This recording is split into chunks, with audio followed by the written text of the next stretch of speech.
আমি পাতালপুরের বুড়িমার কাছে যাব। তার আগে তোমাকে একটা প্রশ্ন করব।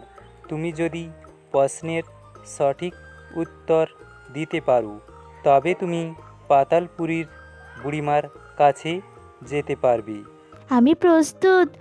এমন কোন জিনিস যা ছাড়া কোনো মানুষ এক মুহূর্ত বাঁচতে পারে না? অক্সিজেন। রূপালী, তুমি সঠিক উত্তর দিয়েছ। এবার তুমি বুড়িমার গুহার ভেতর প্রবেশ করতে পারো। কে মা তুই? এখানে কেন এসেছিস? বুড়িমা, আমি রূপালী তোমার কাছে এসেছি। আমাদের কুয়োর সব জল শুকিয়ে গেছে।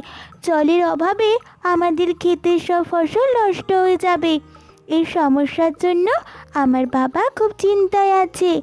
এই যে মেয়ে, তোর এই সাহসিকতা, সহজ সরল দয়ালু মনের মেয়ে, আর পরিবারের প্রতি এতটা ভালোবাসা, অনেক কঠিন বাধা বিপদ পেরিয়ে এই পাতালপুরীতে এসেছিস, এর জন্য আমি অনেক খুশি হয়েছি।